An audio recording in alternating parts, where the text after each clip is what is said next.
Tonight, there are new revelations about the presidential records that Trump improperly took with him to Mar-a-Lago. Some records are apparently so sensitive that there may be limits to how those documents can be described to the general public. The Washington Post is reporting that some of the documents taken by the National Archives are under the very highest levels of classification and can only be viewed by a small number of government officials. That news comes as the chairwoman of the House Oversight Committee suggests she's broadening her panel's investigation into the breadth of potential records and the potential violations of the Records Act under Trump.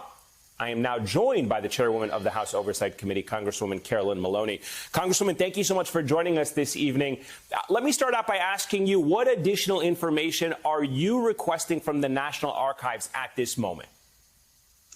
Well, Eamon, we are seeking detailed accounting of all of the materials that were included in those 15 boxes that were delivered to his summer home, including all classified documents that were recovered.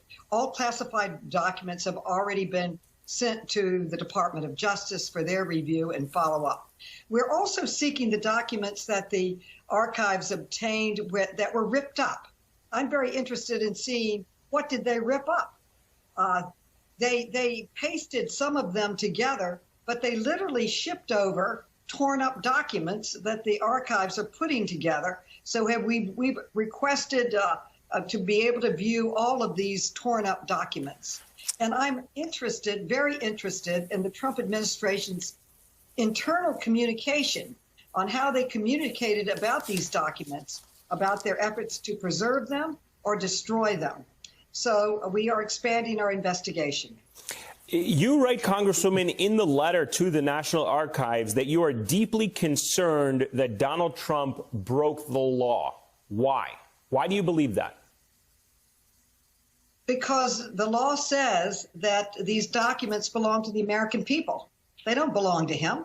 And the law says that he should turn them over to the archives to be preserved for his history. And yet he decided to keep 15 boxes. I want to know what was in those boxes and to review what exactly happened. Now, the reason I'm committed to uncovering the full depth of the actions, because I want to see the full depth of the Presidential Records Act violations that may have occurred by former President Trump and his administration.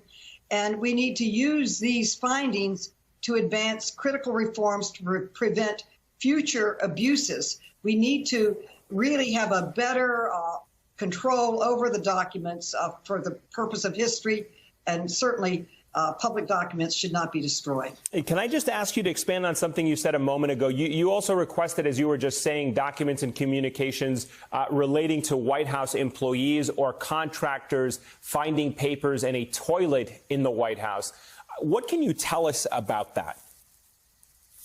It's been reported in the press, and it's been reported in other ways, and it's been reported by whistleblowers that documents were torn up and put in the toilet and flushed. They brought in contractors to remove these documents. I want to understand who these contractors were. What did they find? What were those documents?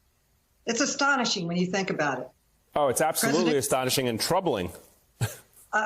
Almost unbelievable. It's almost unbelievable that the President of the United States allegedly tore up documents and flushed them down the commode. It's probably no surprise that he has denied wrongdoing. He's repeatedly denied wrongdoing, saying that some of the items he took from the White House were gifts and mementos.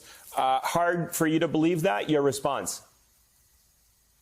I would say that classified documents, highly classified documents, are not mementos. They are critical information for our country that needs to be preserved and protected and studied by the appropriate people.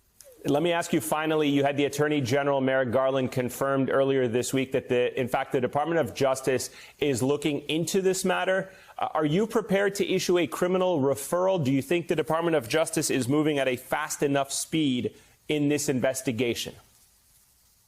That's not my job. My job is to uncover the information, to look at ways to reform the system and make it stronger and more accountable and transparent to the American people. That is his job. I trust him. He has an excellent record. He publicly said that he will uphold the law and that no president is above the law. No one is above the law, that he will uphold the law. He will study every document and proceed accordingly. That's his job. All right, Congresswoman Carolyn Maloney, we will check in back with you as this continues to develop. Thank you so much for your time this evening.